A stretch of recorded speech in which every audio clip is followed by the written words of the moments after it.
When you start your business, no one ever prepares you for what's in store. So, finding someone else who just gets it is sometimes the thing that can keep you pushing toward that big business goal. We're turning our Zoom coffee chats into a weekly, unfiltered podcast for online business owners. They were so good, we always wanted to record them and repurpose them for content, anyways. And that's on being a social media manager. I'm Jessica Sheehy. And I'm Madeleine Digan, and this is #managed.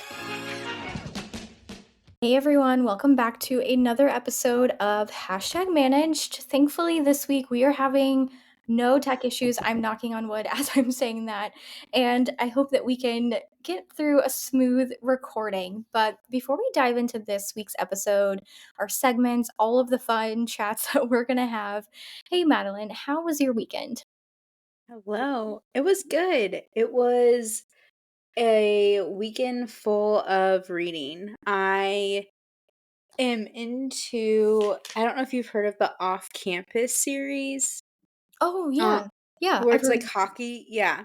So again, if you guys have been listening, you know I've been actually reading like I feel like 4 books at a time, but I've stuck to this off campus and I've just decided I'm like I need to finish this series before I can move on to my other ones because I'm just like this is so good. And also like I'm that person who if I like a book so much like, I'll kind of skim ahead, like, I don't like to get any spoilers, but I just, like Mhm, just need, like, a little few words or a little taste, I don't know, but mhm. I w I at the end of the book, though, I always like, again, like, reading up on the authors, and I, of course, instinctively will go to their social media, and similar to Rita or right? Rita Frida what? McFadden. Freedom. I'm Yep. like, "What am I saying?" But similar to that, like, I love when they include their emails to reach out to them where it's like I truly feel like authors Mhm, understand social media and, like, they really do want to connect to their fans, mhm. and I love that. Like, I think that I love that. I would love an author client. Like, that'd be fun. That would Yeah, be fun. I agree, yeah. Oh, I love that. I've seen that series, recommended by so many, like, readers that I follow, like, all over, like, Book Talk, like, people talking about it, so I definitely need to read it. So I'm gonna add that to my TBR list for sure. It's good. How was your weekend? It was good. It was really, again, a very, like, chill weekend. I think I spent my weekend, again, reading a ton. I'm reading speaking of, like, our most mentioned author, I'm sorry, I've read literally every book she's ever written. I'm reading The Teacher by Frida McFadden, and I think it came out in February, so it's one of her newer releases, and it's so good. It has all the right twists and turns, and I feel like typically her books have, like, 1 or 2. This one has, like, 4 or 5. My mind is absolutely blown. I can't, like I can't keep up with it. But I'm happy that you talked about reading multiple books at the same time, and I think we need to normalize that because Okay. for the longest time, I don't know if it's just the opinions of some people, but I stopped doing that. I'm like, "Wait, maybe I'm not giving the right effort to this book." And so I am happy to say that I'm reading 3 books at the same time. I'm still finishing Yeah. Glossy. I don't know why, it's so interesting. Maybe because I'm reading it slower than other Mhm. books that I'm reading, that it's taking me so long to get through it. But then, of course, I read, like, The Teacher by Frida McFadden, and I'm just flying through the pages, like, I can't get enough. I would much rather, like, read this than, like, watch something on Netflix, for example, at Mhm. the moment. So I'm reading those 2. I also started reading, which maybe I should have put this as on my feed, but I totally forgot about it. But I found out about this book actually on TikTok, and it's called Don't Believe Everything You Think. Have you read that yet? No. So it's Okay. by I have it open, it's by Joseph Wynn, and it is really good. Again, a really slow read. I, like, just started it. I'm maybe, like, a few pages in, but it's just a book, like, really trying to help you, like, equip yourself with, overcoming anxiety, self-doubt, just kind of really, like, themes and topics around that. So far I really like it, and, it's a good book. I'm, like, highlighting so many things inside of it. I actually love that you brought this up. and I'm also geeking out that we nerd about the book multiple books that we read at the beginning of a lot of our podcasts because, like, obviously, if you guys aren't receiving the social club newsletter, like, definitely sign up for it because these are the type of links that we'll include in it, and I'm the one writing it, and I always, like, I love putting that newsletter together. Anyways, um, speaking of, like, entrepreneur books, so, one book that I recommend every single entrepreneur read is That Will Never Work by Mark, Rudolph, and he created Netflix, and I posted that to my story literally earlier this week as we're recording this, and he liked my story, and, like, Oh, I love that. and he regrammed me back when I, like, first read it and, like, obviously did a cute little artsy picture because, again, we're social media managers here, we know how to work the system. But anyways, when he regrammed me, I was like, "That's so cool," but, like, I teased where I was like, "Oh, one day I hope to see my own book next to Mark's," and he liked it, and I was like, "Ugh, now I gotta put my money where my mouth is Right. because" Mark okay, is Mark. waiting. Yeah. Yes. I love No. that. I love that. No, but I think that's so, I love that. I definitely would love to have like, write a book in the future, and I say in the Yeah. future because I really don't think I have, like, a book inside of me, and if I'm being honest, I would love to, like I don't know, like, when I retire I think we talked about this a couple weeks ago. We went live on Instagram, which maybe we need to do again, which we can Mhm. do it in a couple of weeks. Hint, hint, if you're listening to that and watching for any of our Easter eggs that we're dropping in our newsletter. But Mhm. I think always thinking about, like, something that would be really fun to do. I would love to, like, retire, like, in air quotes, because if you're becoming an author, you're not retiring, you're entering a whole new career. But I think it would just be so fun to just kind of enter that. I could also see, like, if I don't become an author, I would love to maybe be, like, a book editor, like, reading through, like, Mm. manuscripts and, like, giving advice and, like, edits. I don't know, I feel like that could be really fun. Maybe I just watch so many of like, name like a early 2000s rom-com that's not about like the publishing industry, like in books or a magazine, but I'm kind of here for it. Like maybe No, that's why it's always in the back of my head. I can see that for you, and I like, for us, because, like, I similar where it's like when I retire, like, I would love to be a college professor, like but here's the I thing, love that. I don't know if I wanna get my PhD, where I'm like, Yeah. can I just be, like, that fun little professor that, like, has so much life experience that Mhm. you want me to come and teach your like, a class, and then all the kids love me and want me to be their professor, like, that would be cool. Yeah. Yeah, no, that would be cool, yeah. No, I like the invite in, like, "Okay, Yeah, Madeline has a lot of great things to share with the class." Yeah. No, and I then think that recommends your book that you write one day Mhm. and, like, just Yeah, adds to the plot yeah. thickens.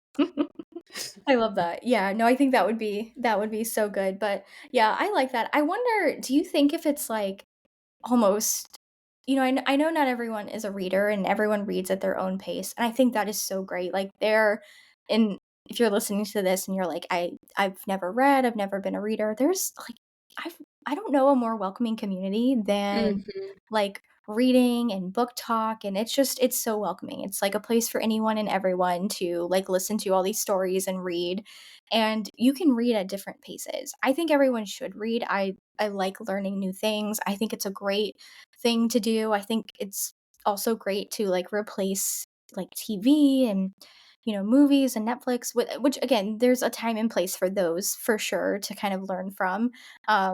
But I think books are just a great place to kind of grasp that. So if you were like wanting to read, there's no like right or wrong place to start, and definitely, shameless plug to join our newsletter because we're always reading, so we're always adding to, like, the book recommendations and happy to, like, recommend anything that we've read that can be helpful. Because I feel like you learn a lot through what you read, whether the whole book taught you a great lesson or multiple lessons. I feel like there's always some sort of takeaway from it. And wink, wink, hint, hint too. I'm currently working on a blog post for this the Savvy Edit. Mhm. Sorry. like the Savvy Edit, and it's 30 books that I think every 20 something entrepreneur needs since I'm turning 30 this year, where I'm like, this type of list, I'm just like, I'm also a sucker for these type of lists. Like, I will go on Pinterest and be like, seriously type in like just certain numbers. I'll be like 20, 30, 40, 50, and there's so many lists. Like those are blog posts that I'm like, I feel like that is great clickbait in all Mhm. honesty, because I'm going to click it every time. Yeah. Every time. Yeah. And so to me, I'm like, doesn't matter what industry you're in, if you have 30 something books every insert whatever industry you're in, I'm gonna click it. Mhm. Agree. Yeah, because there's always gonna be so many that you've probably read, but Mhm. also a ton of really great ones to do it. I love that. I feel like I like recommendations in, like, so many Mhm. different areas in my life, and I wish that's one thing that I think that's a great thing for us as social media managers to almost think about too. Like, when we're working with clients, like, say, for example, you're, like, working with, I don't know, like, a local boutique, for example. I can't think of literally any other industry at this moment, but you're working with a local boutique, and, like, what recommendations can you give to your clientele who are buying and shopping from your boutique on fun, like, Sunday brunch spots to go to? Like, where's the most, like, let's be super corny, where's the most Instagrammable spots Mhm. in your city or your town? Just kind of leaning into the recommendations. I feel like that's such easy content for social media managers to pull out, to ask our clients for. It helps, like, kind of brainstorm and do a domino effect of future content ideas. And it's also like a really great way to collaborate, which I know we've talked about so Oh, many times, but how easy is it to collaborate on, like, recommendations from one business to another? It's a no-brainer. oh, my favorite, and because you mentioned that, and I know that we both, well, Tampa and Charleston, like, both very touristy type of places, so, Mhm. obviously you're gonna see a lot of those, but my favorites are espresso, because 'cause I'm still so new to Charleston, like, even though it's gonna be 3 years in September, where I'm just like, I'm still discovering coffee shops where I'm like, "Oh Mhm. my god," I am a tourist in my own state, for Mhm. sure. Yeah. State/city, Yes. but Yeah. yeah. But, I oh, love where I was going with that is I also love the espresso martini ones where I'm like, "Ooh," because everybody has an opinion. Those are the best too, where it's like, Mhm. especially locals, like, everybody will have their opinion on pizza, an Mhm. espresso martini, like, those staple drinks and food, hospitality. Yeah. Yeah. Agreed, agreed, yeah. But I think there's, yeah, I like finding out, like, different, like, recommendations, and to Madeline's point, like, I think we should all be, like, our own tourists. That's, like, a great way to, like, get in the mindset of, like, a client that you're working with either in your, like, hometown, but also a really, really great way to, like, learn about new industries as well and new places. Like, say you land a client who's, like, 800 miles away from you, like, there's obviously a lot of stuff you can find out online about the client and the town and the industries and, like, recommendations of places to go, but there's also tons of content that you can kind of create from that. So I don't know how we got on that, like, little little tangent of, like, recommendations, but I'm like, I feel like that's a really good, like, golden nugget. And now I'm thinking, like, okay, hold on, like, how do I incorporate this into, like, our content strategy and for a couple of our clients too? Right. Right. Same page. That could have been a major Easter egg. Who knows? Not I. It could. I'm sure everyone listening is probably like, "Okay, guys, I don't know what you're talking about. Don't worry. It will happen soon." I feel like, is there anything worse than when you're following a big influencer or celebrity and they show something and they're like, "Okay, can't share Here, this now, but I'll share yeah. it in the future." And it's like, "Well, you didn't actually share anything. You probably would have been better off if you just didn't post." It's like, let's get a little bit closer to that Mhm. actual, like, launch time. Yep. Yep. That's Oh, hilarious. goodness. Well, should we dive into this week's water cooler? Yes. All right. So this week I'm watching or I'm wanting to send my clients a weekly update on their analytics, audience demographic, growth, etc. What all do you think I should include? Which stats are the best ones to keep track of? Great question. Honestly, probably one of my favorite questions to ever be asked because if you know Mhm, me, you know I love analytics.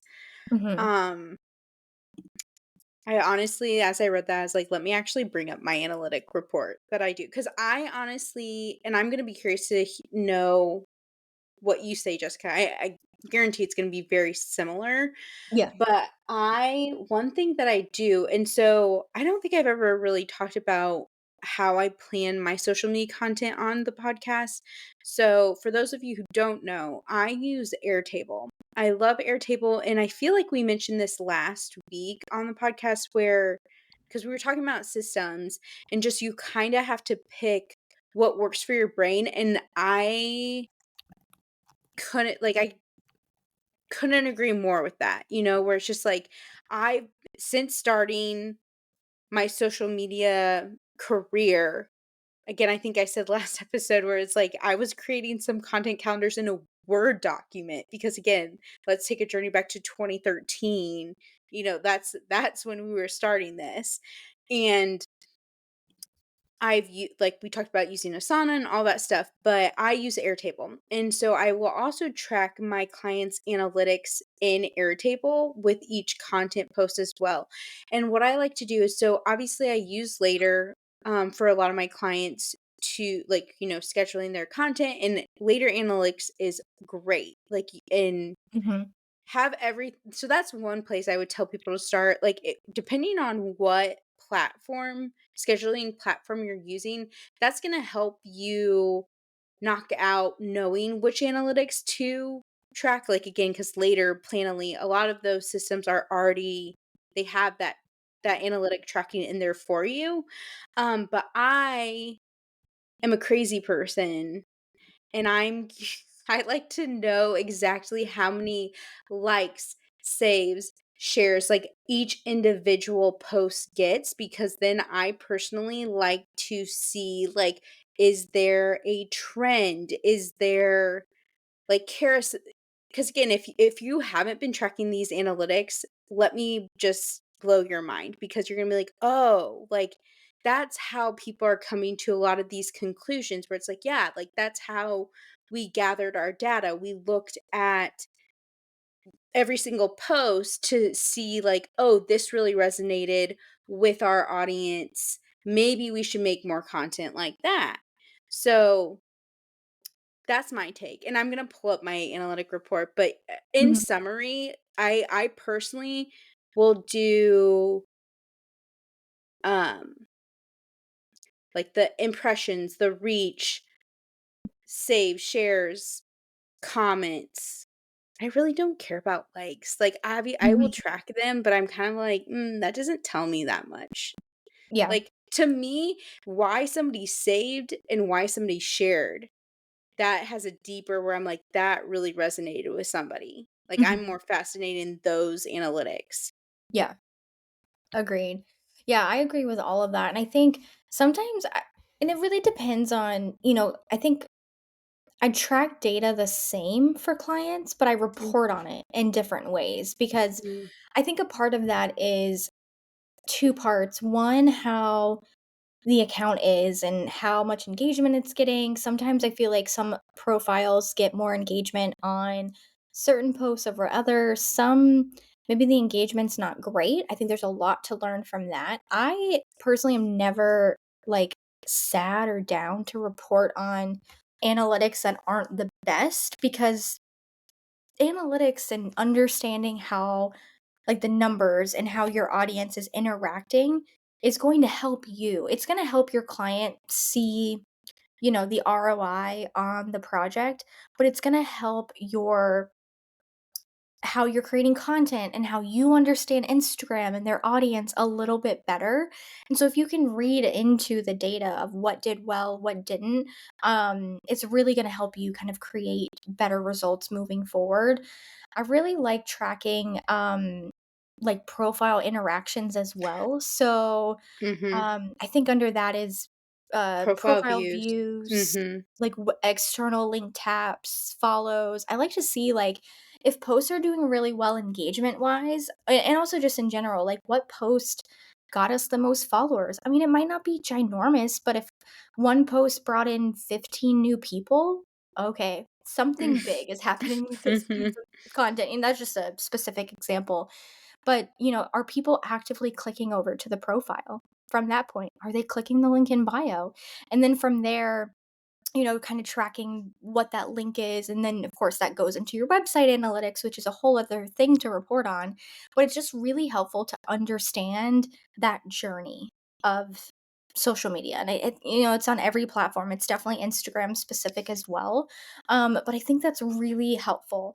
I like to, kind of on the point of like the first part that they shared, you know, I like to do the reporting monthly. I track everything kind of to Madeline's point, like tracking like the day by day, like how things are going and post to post so I know.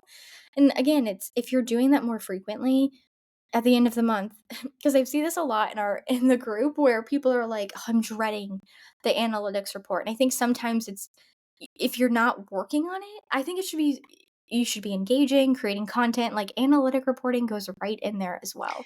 So that way you're when you are kind of engaging and creating more content, you kind of know like you have that data to drive what task you're doing. But the last thing that I wanted to share too is if I have a weekly meeting with a client, and our clients look different in terms of how we meet, and I think that really affects how I report as well. So like I said, it's two parts for me. The second part is about the client, like how often we communicate and what metrics are important to them. Because I think sometimes clients come in with an expectation of, okay, I want like followers to be this or impressions to be that. But then you really start peeling back the layers and showing them all these other stats and they're like, "Whoa, holy moly, this is great." Like it kind of helps spark, you know, more ideas in their head as well. And I think sometimes clients don't know what they don't know. So if we're not sharing that data in a way that they can understand, then it helps us avoid like other conversations that could kind of happen down the road. So like I said, sometimes we meet weekly. If we're meeting weekly, I'm talking about data every single week on those meetings. If we're not meeting, I call it a weekly email. I don't send it on any particular day. I've put it on my like list for 2024 of like, oh, I would love to do this, and we're going into Q2. So maybe it's a Q2 thing to happen. I would love to set like a specific day that I can set up an email template to send out to clients as like a weekly email. I do Mhm. it I do it like intermittently when I send it. But I would love to do it like weekly to where I could send them through like our top performing posts, our like analytic growth over the past week, if I'm waiting for anything from them, if I'm working on something and they can expect it from me like in 2 days on Wednesday, they know that's happening, something along those lines. That's kind of something that I've been wanting to implement. That again, it's on my like nice to have list for 2024. I'll get to it eventually. But it's just something that I think will help my brain stay more organized, and I think it just communicates like directly to clients before they even have to ask. And sometimes that is such a great thing when you like partner with people. I feel wow. I actually have so I need to send it to you because I actually do have a similar template. Like I have an email template that I send out to clients every Monday. And again, it's similar to you where it's like it just depends on when we're meeting and whatnot. But like in that report, I will like they get the snapshot of because it goes back to like, you should be just like with engagement posting, like you should be tracking your analytics honestly on a weekly basis. And so that is a task that I personally have added to my like I do it every Monday, but I'm starting to be like maybe I should do it on Fridays because here's the thing, like I can report it on Monday, but some of those posts, like, yeah, it's going to get more likes, more saves, more profile views, like so on and so forth. But it's my how I explain it to clients is this is just like in general, so you can kind of see how last week performed. Like, for instance, um, one of my clients, we just recently did a giveaway. So obviously they saw a huge increase in followers, huge increase in engagement and all that stuff. And like that, those are always super fun reports to send because you're just like, yay. But similar to what Jessica was saying, where it's like, yeah, like there are going to be weeks that are not s I guess slower, you could say, but again, where it's like, if you Mhm. understand why, then you'll be able to go to your client with that confidence to explain, like, "Here's why," and, like, explaining where it's like, "Here are the steps that we're going to be taking next?" Um, but yeah, Yeah. I like Yeah. that. I love that. Yeah, no, I think that's definitely something that, like, we could kind of, like, all here collectively, like, on us speaking and everyone, like, listening, because I think it would just be a really great way to have that communication and just kinda knowing what to report. It's actually interesting. One thing I notice about so many posts inside of our community, and if you're new listening, I think we've dropped it a few times here in this episode, but if you search #manage collective on Facebook, we have a free Facebook community, and so many people share that they just don't track data at all, and it's funny because they say that their clients don't care. But, I think that's a lie. Like, I think everyone cares. I know I care, right? Like, I care about all of the stats, maybe more so than, like, others on the team to no fault of their own, but I mean, this is like my livelihood, you know what I'm saying? Like, Mhm. social savvy is a piece of me, not to be too cliche, but it's, I think if clients don't care, they don't care to see a really extensive thing. I know I've like onboarded with new clients who are either they're frustrated usually about two things, like past agencies or people creating strategies in analytic reporting, and I realize because it's a lot of fluff and it wastes their time. Like, it's Mhm. sharing everything, like, I don't think a client needs to know. I don't know how many exactly points of data, right? There's on the back end of an Instagram account, but they don't need every single one of those to be able to make decisions and understand what's going on. And kind of same point for like a strategy. They don't need 100-page PDF with a social media strategy that honestly most of it's probably just very generic things like what's really specific to their brand is really all that they care about. So, anyway, all that to say, I think if you're not data reporting, even if you feel like your clients won't love it, just do it. Like, do it and just see how impressed they'll be, but also really do it for you to have that like understanding of the work that you're doing. And it will make your job so much easier. It adds on to it, but it really does help with what you're doing at the end of the day. Yeah. No, I could not agree more because I've definitely had clients who would honestly, when a client tells me that they like, oh, they don't care, like I'm kind of like, no, but you should. You should, Mhm. and here's why. Yeah. So, Agree. Yeah, I think yeah, and all about the, like educating them. that's exactly what I was gonna say. We're finishing each other's, sentences. Yeah. I love that. No, I think that's good, and I think perfect segue into show me the numbers for our next segment where we kind of talk about data and reporting and different things. So really timely to kind of go from this water cooler into that. So I know last week I talked about again the Facebook community #manage collective, and the community has been around for several years, even before #manage podcast existed in this iteration with Madeline and myself, and also like previously when it was just myself solo doing it.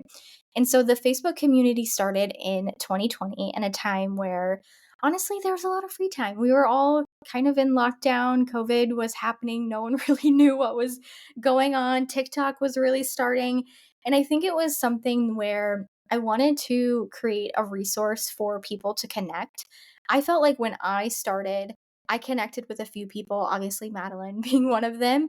But there was a lot of other people who I couldn't connect with, just really them not being open to having a friendship, even an online friendship. And I don't know if it comes from a place of like scarcity, if they thought that, okay, if I give her advice, it takes away from me or anything like that.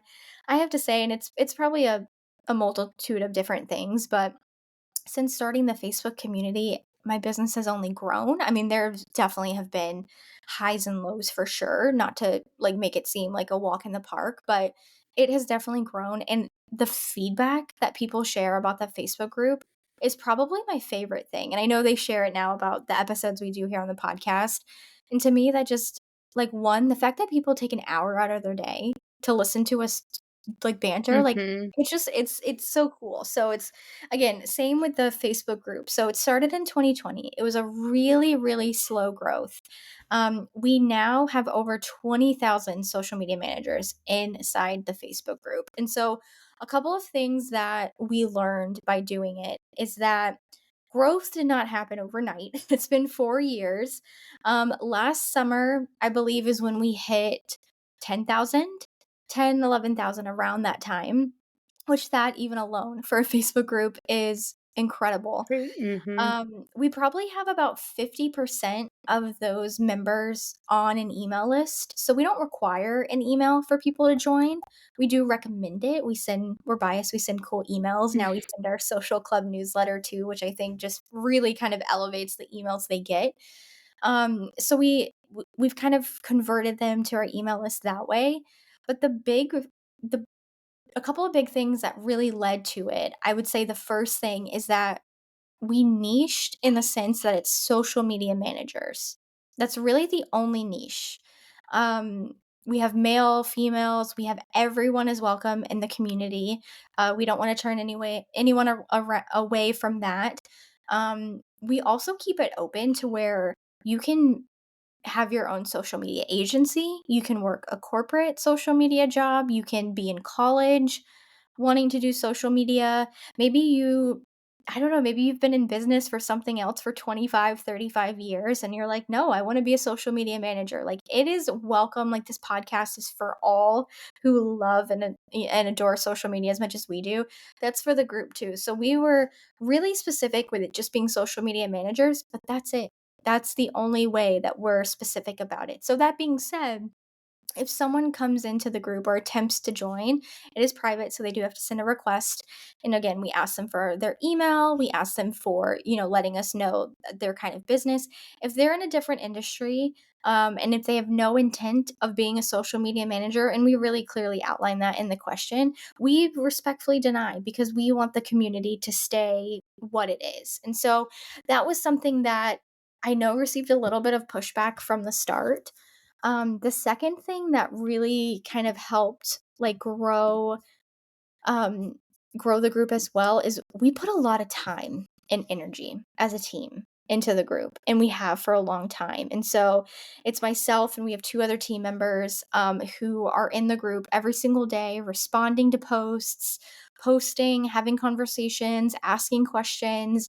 And we're in there like really building the community. We're not just creating it and asking people to buy from us or do this or do that. Like we're actually in the weeds of things. If someone has like an Instagram glitch or a tech issue, we're like all like, okay, like we have a dedicated Slack channel. Literally, like we'll pull in a screenshot of the group where like someone has this question, like to see if any of us know what it is. If we don't, we're Googling, we're trying, like we're really putting in the time and energy into it. And I think that is what really shows. And I know people give feedback of how they love the group and have learned so much from it, which to me is the coolest thing because I think we Mhm. can learn so much from podcasts and different things, but I think there's real power in like learning from like your peers. So that was really the one and only like mission for that. I would say the last thing is just exclusivity. We've done a couple of like opportunities where I've like spoke about a topic like pricing yourself or how to package your services or recently I talked about mini chat, which is just a tool that you can use to automate engagement. And we've brought in guest experts, if you will, to talk about like website design for a social media manager, like do you need one or not. And we've had that content be exclusive. Like the only way that this content lives is in the Facebook group. Like we're not going to charge anyone to buy it, like the replay later on. We're not going to share it. Like on the podcast. We're not gonna that person's not gonna share it on their YouTube channel, so it's super exclusive. And I think that's just part of the way it's really grown. And it's kind of crazy, but I think sometimes social media can grow in this way. I really think it's grown by word of mouth. I think that's our biggest thing. Like, Oh, 100%. That is 100%. And I think that's why I kind of love it so much. Like, I'm gonna share a little bit, like, cause I'm just so proud of you. Like, this is awesome. Like seriously. And we were talking right before hitting record, and just I can't remember. Like, I do remember what we were talking about, but Jessica said something that really hit home, where it's just like dealing with clients and like hearing her have a similar experience to me, and just knowing where it's like, oh, I'm not alone. Like, okay, so you've encountered this too. Am I crazy? Like, because again, we're yes, we are, I would like to say, veterans at this point, but it's even being veterans where I'm like, "Am I crazy?" mhm, Does that make sense? Like, that the client said that, and here Jessica and Harmony are like, "Oh, no, no, no, like, we've had that too," and it's just like, "Okay, cool," and so that's what I love about the face just in general, the Facebook group, and I see how much effort you guys put into it, and I've been involved in other Facebook groups, similar, social media, and it's like, no, like, mhm, it just you I feel like that, honestly, just from the outsider standpoint, where it's like it is, like, it's the admin has to be the one who moves the conversations along, and I feel like mhm, that's honestly even on Instagram, on any social platform too, where it's just like that's why you have your community engagement too, where it's like people responding to comments, and like just knowing that when bigger companies, like, their social media managers are, like, liking your like, that warm, cozy feeling, knowing that you're hopefully giving that to other people as well, best feeling mhm. in the world. Agreed. Agreed. Yeah. Yeah, it's one of those things where we we just focused on giving, like giving and growing the community versus asking. And we ask for things, right? We ask for people to join our email list. We've had like various like courses and passive income offers in the past. And so that has definitely been great. But we always just like create it out of the sense of like pure value and just helping because there's so many places that you can go to like learn how to start a social media management business. I personally don't think that, especially because the nature of the work, like honestly, any like online service, this is like one of the most low cost businesses you can start in 2024. That's not a scam, we won't go into any of those, but it's it's something that anyone can start from a phone and creating social media apps and learning and doing all of those things. And so I really don't believe in charging people like $1 million for something that I know I would not pay $1 million for. So I always like to put myself like in the shoes of those people. And honestly, from that, like it's grown such a great community. Like it's correlates over here to like our listenership. I know we've talked about it in the past, but we would definitely love to do some sort of like in-person things with the community. That's definitely like a goal that I've had for a long time, and I think we can pull it off. We got to plan, guys. You have to give us a little bit of like grace with that. But I think that is when we're like really gonna see the power of the community, like in person. Which has been so good. So if you're listening to this and you are wanting to start a Facebook group, go for it. Facebook groups are not dead. I think there are times where that rumor gets thrown around and it's all about how you cultivate the community and how you kind of keep it going, I think. Yeah, Facebook groups, no, that's actually one thing, when talking to clients about their Facebook strategy, that's something I always actually put out there, and like me knowing that full dang well that I Mhm. would be the one, starting it and having to be the admin, but like I Mhm. always put it out there because honestly, like, I'm like, I know I can do it, like, and Yeah. also where it's just like I would love to do it. It's just like getting the client on board with it, because again, I do think a lot of it comes back to just educating the client, and showing them the community that you can build offline and bring it in on Offline to online. No, Mhm. online to offline. I'm like, what Yep. am I trying to say? Yeah, so online to offline. Mhm. Yeah. Agreed. Agreed. Yeah, I think and there's so many industries that can benefit from Facebook communities, and even if you're thinking like, "Okay, wow, I work with a client who's, like, in a really, like, specific niche," um, I don't know if it works, like, really think about their audience. Again, I know we always bring it back to this, but we're gonna sound like broken records as we go through because a lot of this really applies to that, and so I think a big piece of that is think about their audience, like, does it make sense for a Facebook group? Go for it. I Mhm. think that's really kind of Mhm. all the reasoning you need to kind of go from it that way. And again, I think kind of that advice around our community can apply to any group. Keep it exclusive. Be really strict about who you're letting in because you're cultivating that community for a specific reason and drive the conversation. I think that's ultimately how it'll really grow. Yeah.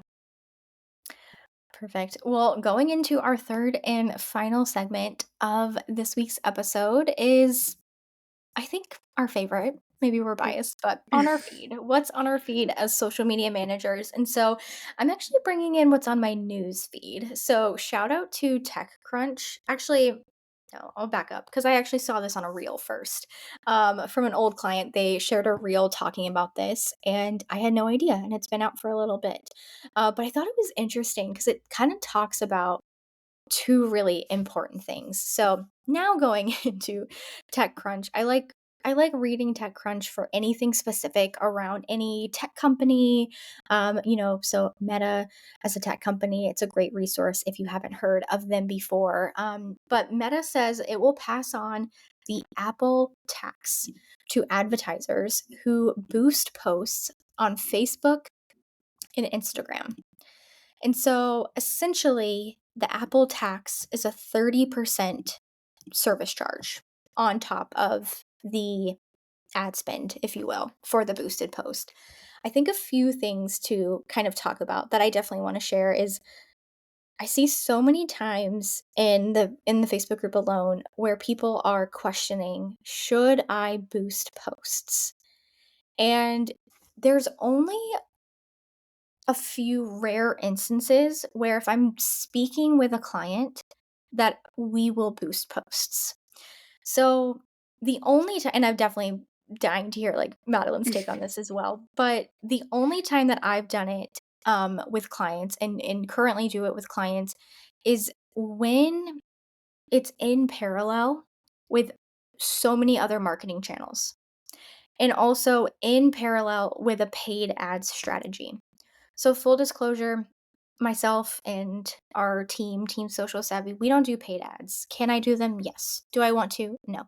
I think I would have to either clear my calendar to give my all to Facebook's business manager, or I would need like a team member who was dedicated solely on this because there's a lot of moving parts with a paid ads strategy for any business. There's no easy way. If a client says, "Hey, log into my business manager, set up these ads."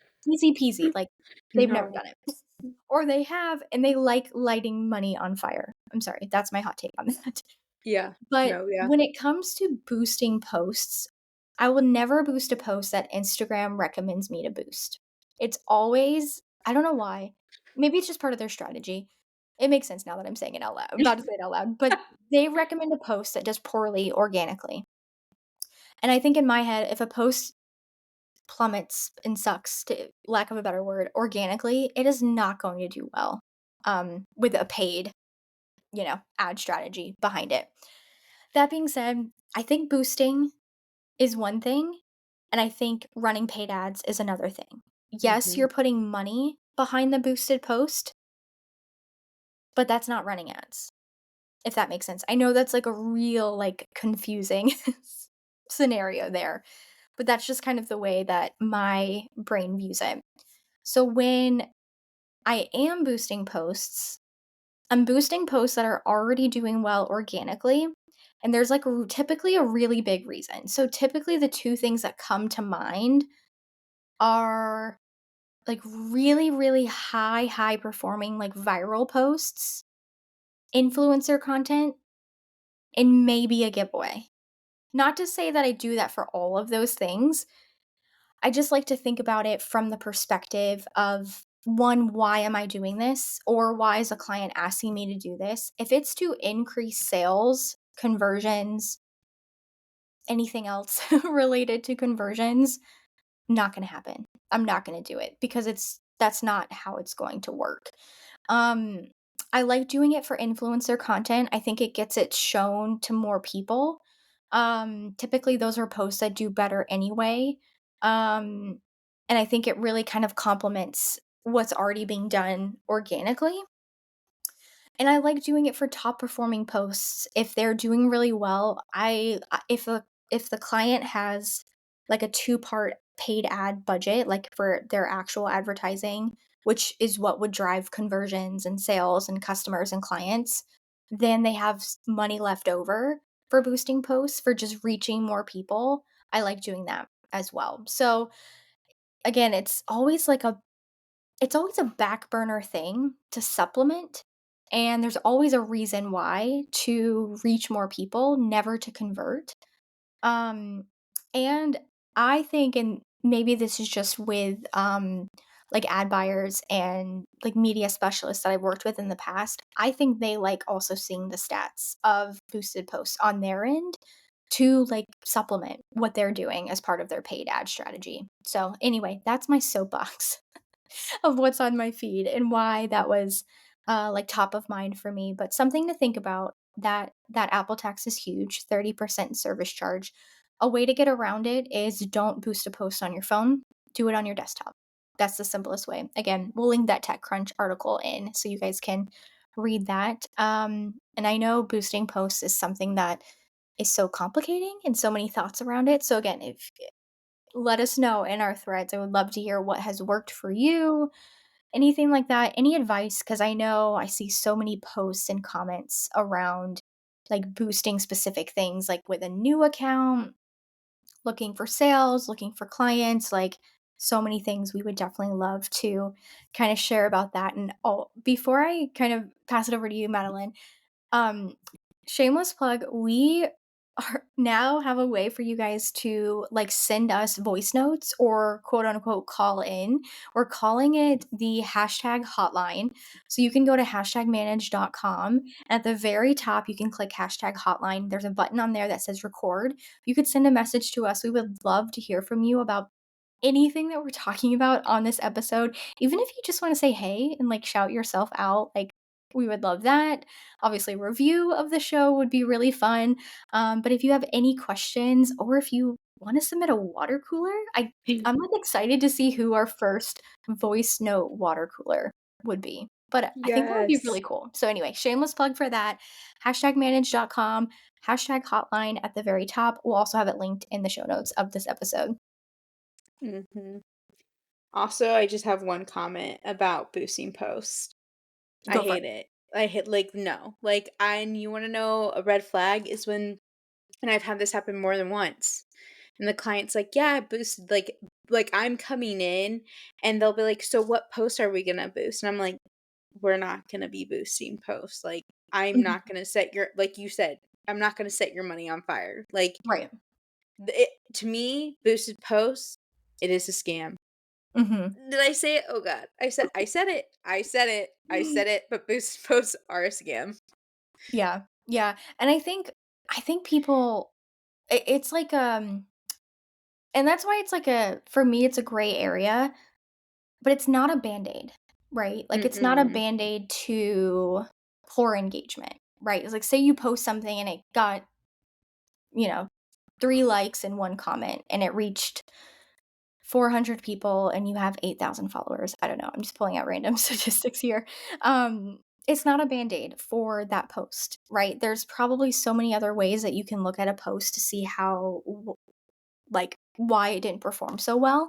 But by boosting it, it's not going to get any specific results, and it's definitely not going to drive any sales. I think that's the biggest thing that I think people, maybe I'm wrong, but I think people boost for sales. Um And that's just not how it works. Because when you think about, again, goes into why I do not offer paid Mhm. ads as a service. I again, maybe one day if we grow and we can have a dedicated person on it, that would be awesome for sure. But you have to think about the ads that you're running, and there's multiple ads that are hitting people at different parts of, do they know about your brand? Okay, great. Do they not know about your brand? Completely different strategy, right? Of reaching them to showing them consistent posts about your brand. And again, that is also not what boosting posts is. It's again, it's one post. It's not targeting specific people um who are like looking for specific actions. Yeah, yeah. Okay. Oh, my turn. I feel Yeah. like it's not okay. It's my turn now. Passing the mic now. Yeah. Well, we were I just love how it's our what's in our feed is so night and day for this Mhm. episode. So, I love it. so Krispy Kreme and McDonald's are doing what I believe, and I think Jessica would agree, is like the world's greatest collaboration in the world. Because if you know us, we love us a hot Krispy Kreme and a large McDonald's fry, a Diet Mhm. Coke.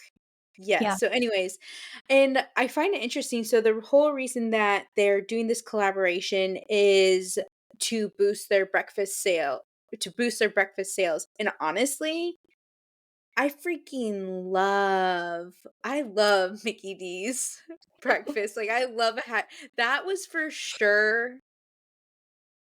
sure my hangover cure in college. Like, I don't know about you, but, like, that brought me Mhm. back to life. Um, but I am excited because I feel like they haven't had. Because 'cause I'm that girly who loves if we're going to brunch, we are going to get something savory and we're gonna get something sweet, like, Yes. that is how you Yes. brunch. Like, I don't ca like, that is how you brunch. Like, whether I get the savory but you gotta know that it's going to be split and we're getting a little bit of Mhm. each. So, Yep. that's honestly why I'm like, "Ooh, so you're telling me I can get a Krispy Kreme and a hash brown? Oh my gosh, yes. I love it. Absolutely." Like, this is like this is it's not a brunch. There's 2 types of breakfast that or 3 where it's like, "Okay, are you making breakfast?" And also, let me also preface this. I love breakfast food.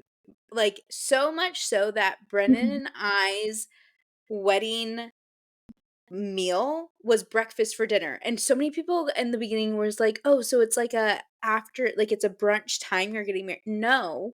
Haven't you ever heard of breakfast for dinner? Like that's what we're doing. Like it's going to be Mhm. dinner time, but we're doing chicken and waffles. We're doing what was the other? We did a quiche for like our vegetarian, but Ooh. like our appetizers were like um or like our hors d'oeuvres were cinnamon sticks that, like, you dip in maple syrup with, like, a sausage wrapped in a pancake. Yes. Again, just kinda Oh my like, gosh. had you been there? Yes, like, I amazing. would have been all about the breakfast food. Like, growing up as a kid, my parents I was a only child for quite a few years, like 10 years to be honest, till my sister was born, and I was an only child. I had only child syndrome for 10 years, and then she came and took it from me, but my parents would always be like, "What do you want for dinner? Like, what should we make?" "Breakfast." Breakfast for dinner. Like, that is, like, the number 1 answer that I would always give them. So, I don't know if my parents, like, loved breakfast for dinner or if I made them make it so many times that they grew to love it. Mhm. Which actually I think it's the second one because now that my sister and I have both moved out, they do not eat breakfast for dinner. So, that's a mistake. But again, breakfast food is always perfect. Yes, especially, like, if you have had, like, too much to drink, even, like, if you're still in the night, like, Yep. y we're going to IHOP, or if we have even worse taste, we're going to Waffle House, okay? Like, I'm sorry, like, I remember when I met Ryan's family. I'm from Atlanta and again, moved from Atlanta to Tampa, so very Georgia, Florida, very similar, and growing up, like, to me, Waffle House was a staple. It was an experience, and this is what I told word for word to my now in-laws. And I'm like, You've never been, like, we have to go." So, oh my gosh, I remember our first ever experience actually, I forced them to go to a lot, like, every time we would take a trip, like, all together, we always had Waffle House on the queue for where we were going to eat, and they were just like, "No." I'm like, it's better when you've had, like, more to drink and you can't really Mhm. see your surroundings, but the food is good." But no, I love this. I think this collab is so, so awesome. I am definitely there when they release it at a Mickey D's near me because I Yes. think that sweet and salty combo, I like that for Mm, any like, it's a good snack, no. sweet and salty, like a breakfast sweet and salty. And it was getting some shade, like, some people were like, "Oh," I mean, just like everything on the internet, of course, everything is gonna get shade, Mhm, but, because when I so that I also found that article on TechCrunch as well, I think. mhm, It was funny because like, I linked to CNN, but anyways, clearly multiple outlets are talking about this, that's where, like, I went down the rabbit hole, and so I mhm, was like, "Oh, let me go look," and so it still hasn't launched yet, but, it's like I went to the Instagram and Krispy Kreme has posted one picture. McDonald's hasn't yet, but one little fact mm, that I feel like sharing too is so one of my first internships in college was for a PR firm, and they actually Krispy Kreme was their client.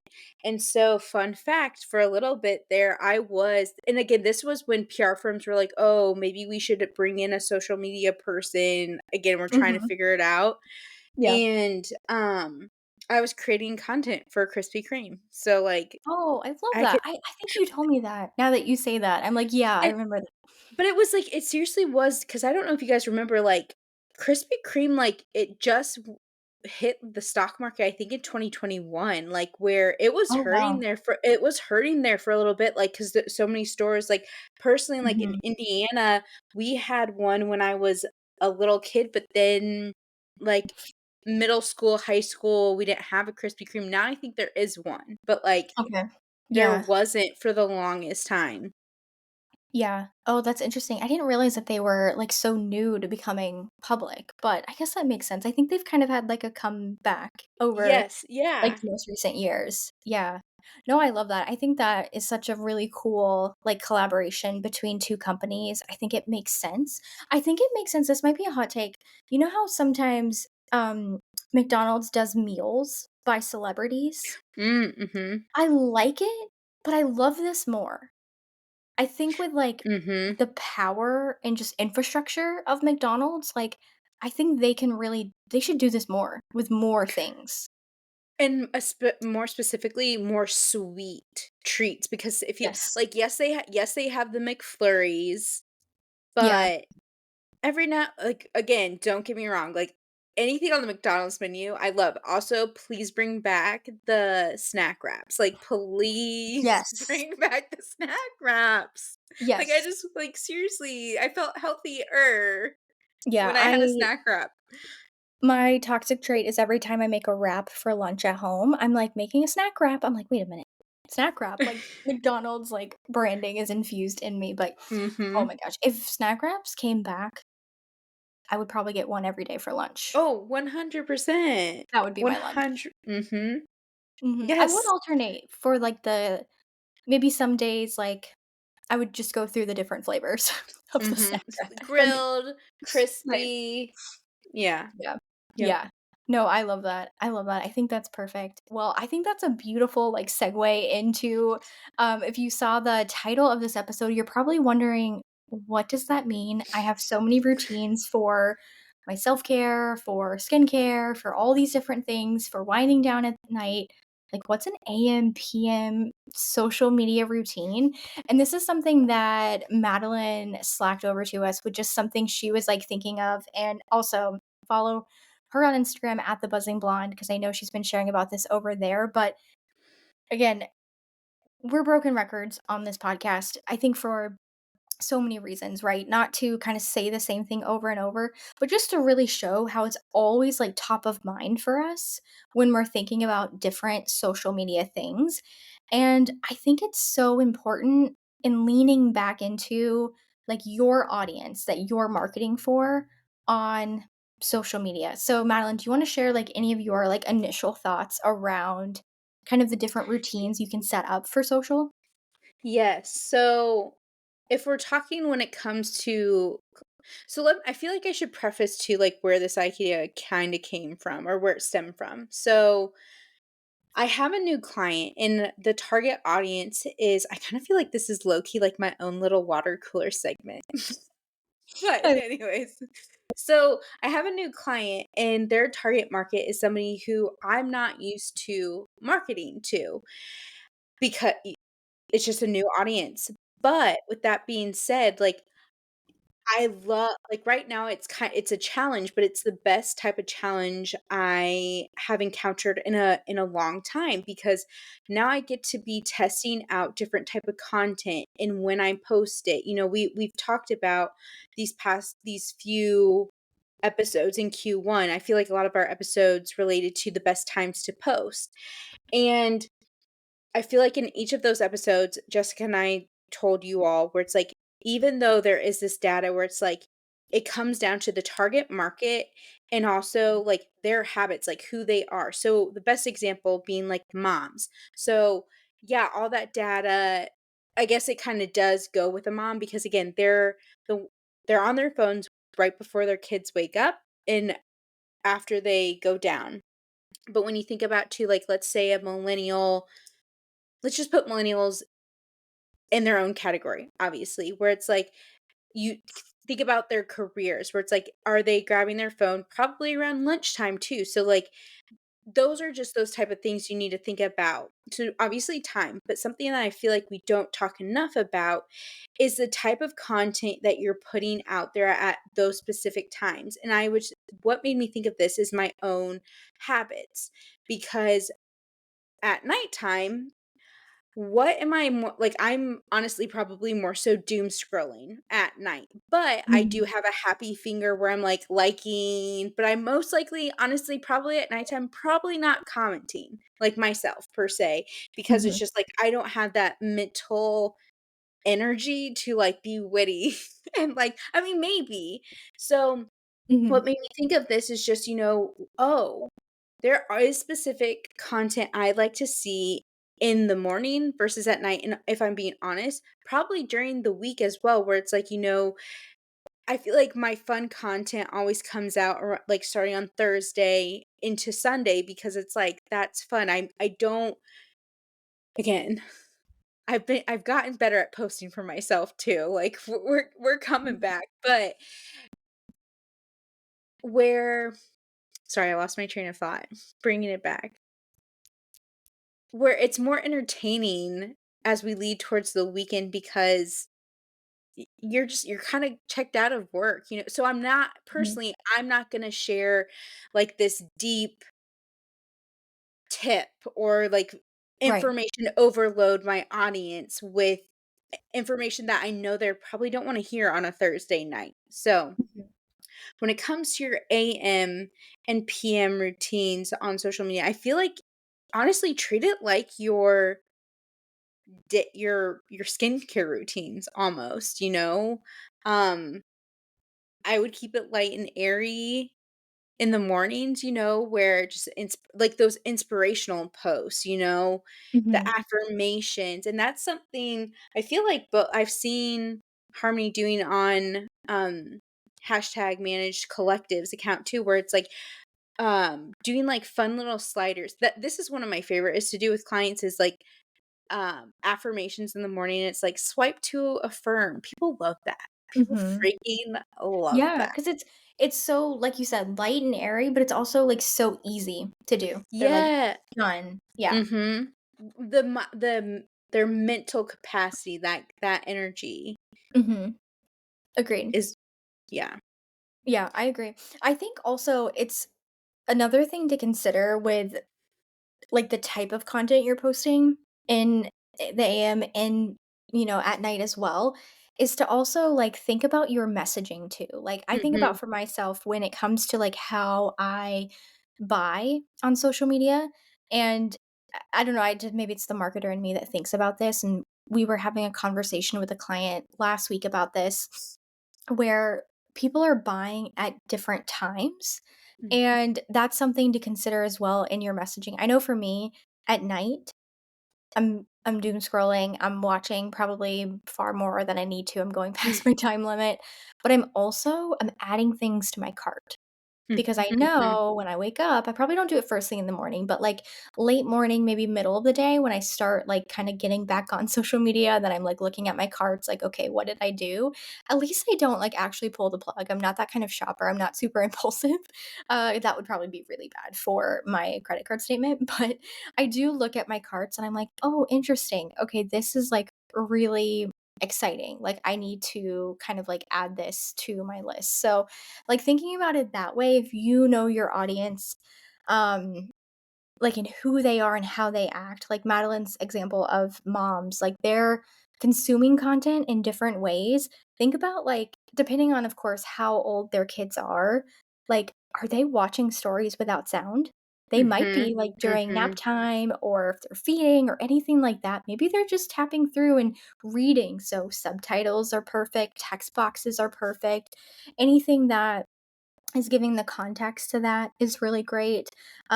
Just kind of keeping in mind like what they're doing while they're consuming, I think is really great. And then just the messaging, really kind of calling out like I've seen a few brands do this, and I can't think of any on the top of my head, but where they call out like, "Oh, I know you probably tapped through all of those without sound. Can you please go back and watch those with sound?" Like, that's hilarious. People are going to remember that and they're gonna be like, "Oh my god, that was me. Let me do that, or let me go back to it. It'll be top of mind, like, I need to run this errand or do XYZ. I'm gonna go back and watch that story and Mm, be fully engaged." Because sometimes either they're doing something or they're doom scrolling and they're not really paying attention, so I think that's where the messaging can just it's super simple, you don't have to do anything fancy, you just have to call out what's happening in the most playful, fun way, and I think that, like, really changes things immediately with how your audience can engage.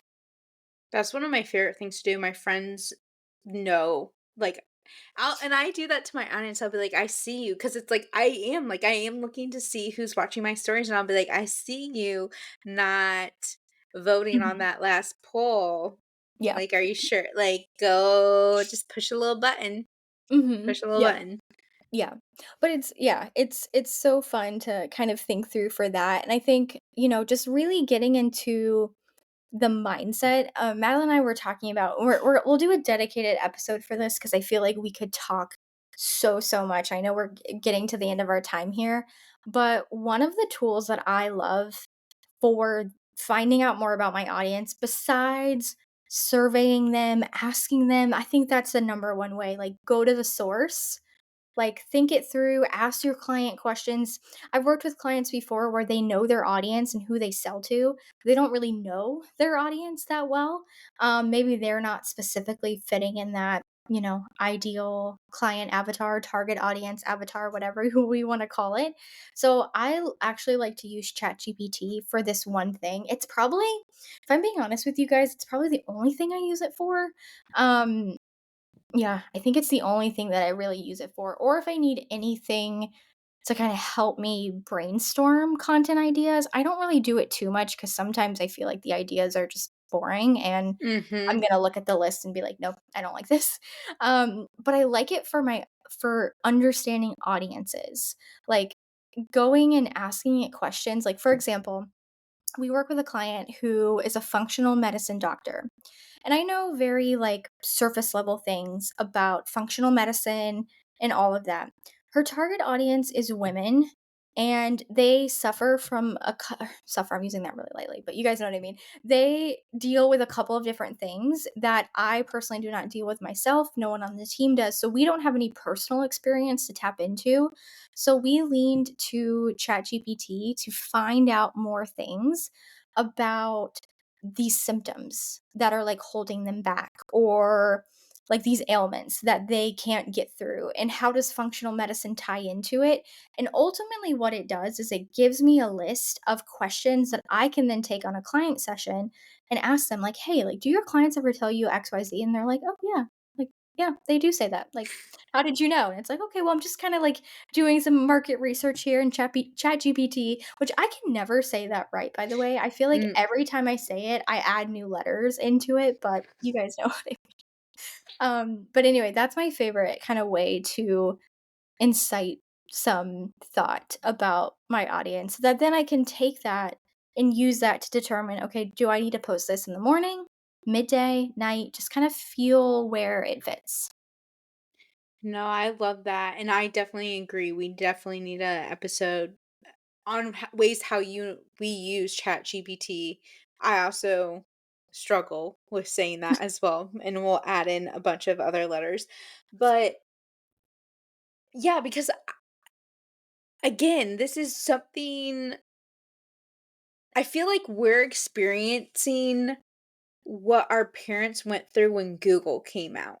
Like, and when Mm, honestly the internet came out, dare I say it, where I see so many people like you obviously with AI and Chat GPT, like, you have to what am I trying to say? Like, like train it? Is that what you're yes, like where it's just Yeah. like and I because I feel like so many people are like, "Oh, it's just gonna, like, replace social media managers and stuff." It's like, I promise you that we can see a caption with the rocket emoji, like, an emoji after every sentence. Trust me, we know you're using ChatGPT. Like, there's this boutique down here, and I'm like, no, I see no, what are you doing?" Like Yeah. I honestly feel like when it came out, I never thought like, "Oh my gosh, this is gonna replace it." I was like, "Okay, how do I use this?" Right? Like with any other tool. But the fact that brands are still using ChatGPT to create content for them, blows my mind. I don't know if this is like the best way to say it, but maybe if we see that, let's just like wholeheartedly pitch our services politely to them. Like because it again, no one wants to read that in terms of content. I know as marketers we can see it quicker than other people, but if like a boutique is sharing like so many emojis and sometimes the emojis are very like Not on robotic, brand. Yes, like like, yeah, not they're on brand. Like, seriously, yeah. it loves the at least mine, loves the rocket and the Mhm. star that's in, like, a little swirl thing. Oh, yep. For some reason, I always get a gear, and I'm like, "I've never used this emoji Oh, in my life." That's why I feel interesting. like robotic. I don't know what I Yeah, put into yeah. ChatGPT to get that, but No, but seriously, like, again, the emojis that they're using, you're just like, Mhm. I don't know about that one." Yeah, Or agreed, just yeah. they seriously, the amount of emojis, like, I love a good emoji, I definitely think you need a sprinkle, but there's Mhm. definitely maybe that should be the poll. That should be the poll on this episode is how many emojis is too many emojis, like, in a Yes. caption? Yes. Because tell me It why it's, exists. like, Yeah, honestly, like, 3 is kinda pushing it for me. I'm like, agreed.